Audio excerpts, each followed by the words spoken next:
粵曲一路都係我嘅興趣，因為裡面包含咗好多中華文化啦，有唱歌啦，有舞蹈啦，有化妝，有服裝等等，有好美麗嘅歌詞啦。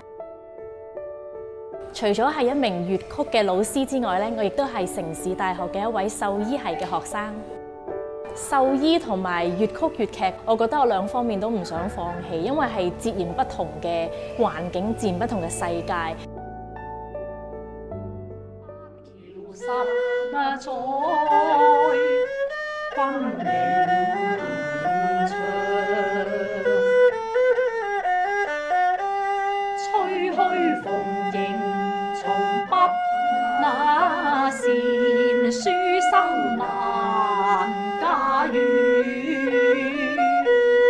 還海破獨了説相依。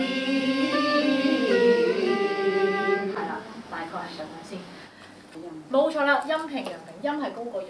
我叫余仲恩，係一名粵劇嘅演員，亦都係一名樂師、演唱者同埋粵曲嘅導師。情意你當佢係呢個都得喎，跟住咪偏多怨生，係啦，所以佢都可以叫做咁樣接駁到。但係咧，我就偏向傾向咧，你唔當佢呢度出現，我直接當佢完咗一句。我正式教粵曲咧，就應該係由2017年我翻到嚟香港開始。咁嗰陣時，我啱啱畢業啦，喺演藝學院去教粵曲嘅唱科，到而家都有5-6年啦。咁但係我學唱粵曲咧，都超過20幾年㗎啦。半句之後咧，佢將個後半句咧就用二樓啦，即係轉咗另外一個軌道啦。仍然都係上句啊，因為我而家要唱上句。咁就轉咗二樓嘅時候咧，我就跟二樓個結束音啦。喺我教粵曲嘅時候咧，咁我覺得有唔同嘅學生，佢有唔同嘅需求。有啲咧係因為演出啦，佢哋演出有首曲想練咁就揾我。咁亦都係有啲係話，我好想去學習粵曲，由基本學起嘅。有啲年青啲嘅，有啲甚至有小朋友嚟學啊。不過雖然大部分都係退休嘅人士啊咁樣。小唱唔係撩，小唱功同埋小唱咩啊？C， 你見到有紅嘅，你會見到間唔中有啲撩嘅。每個禮拜咧，我都會親自教粵曲，咁我都會諗翻起我初學粵曲嘅時候嗰個樣。11號。教咗下個禮拜，2個禮拜之後。Yes， 好啦，拜拜。Have a good day，bye。拜。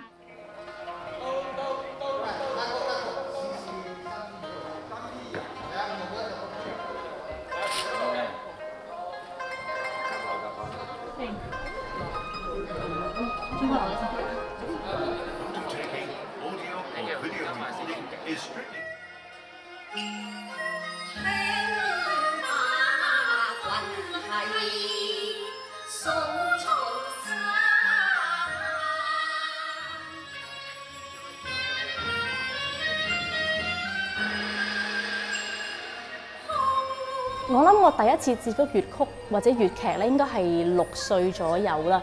因為當時係我媽媽去上堂啊，帶埋我去聽。咁嗰陣時應該係6歲啦，咁可以入座嘅。咁啊坐喺大髀度啦，咁啊嚇，咁佢就聽得好入神嘅喎，佢又唔會瞌眼瞓嘅喎嚇。到時都係識拍掌嘅喎。咁到我正式有1對1嘅老師咧，就係黃以文老師。咁應該係我7歲之後啦，加入佢嘅文藝軒嘅青年團嗰度，去正式去學習唱粵曲。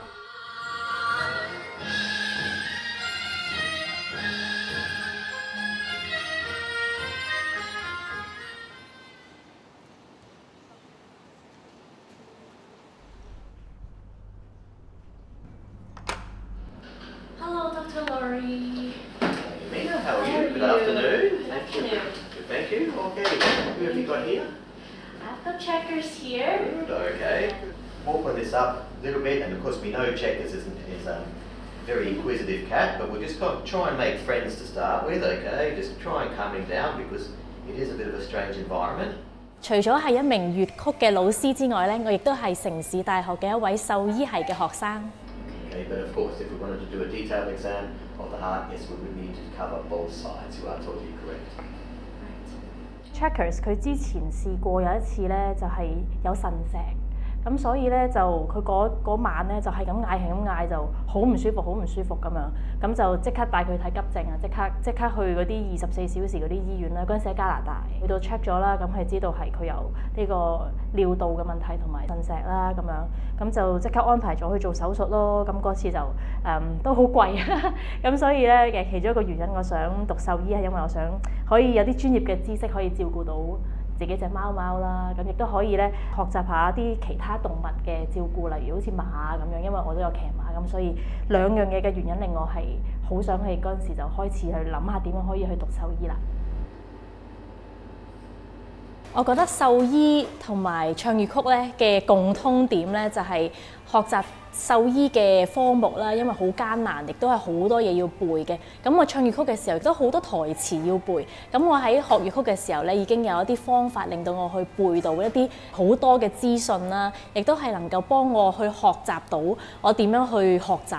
咁呢個方式咧，我喺讀書嘅時候咧就可以應用到落教學嗰度。咁我亦都可以將粵曲一啲比較艱難嘅道理，點樣可以將佢細分為一啲容易啲吸收啲嘅部分。咁我教俾啲學生聽，或者分析嘅時候咧，就更加得心應手啦。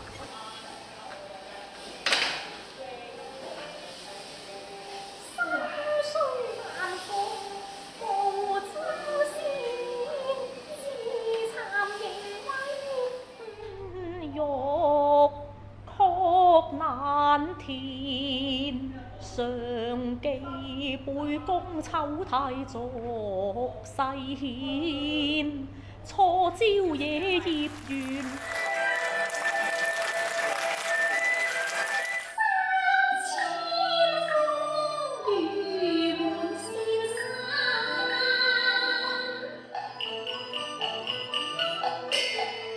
我好期待我嘅未來咧，就係能夠平衡到我嘅生活，即係我嘅興趣啦，我嘅工作啦，亦都希望我嘅工作亦都係我嘅興趣啦。咁喺呢一方面咧，我可以有一個平衡，好舒服，亦都係能夠將我熱愛嘅嘢推廣出去。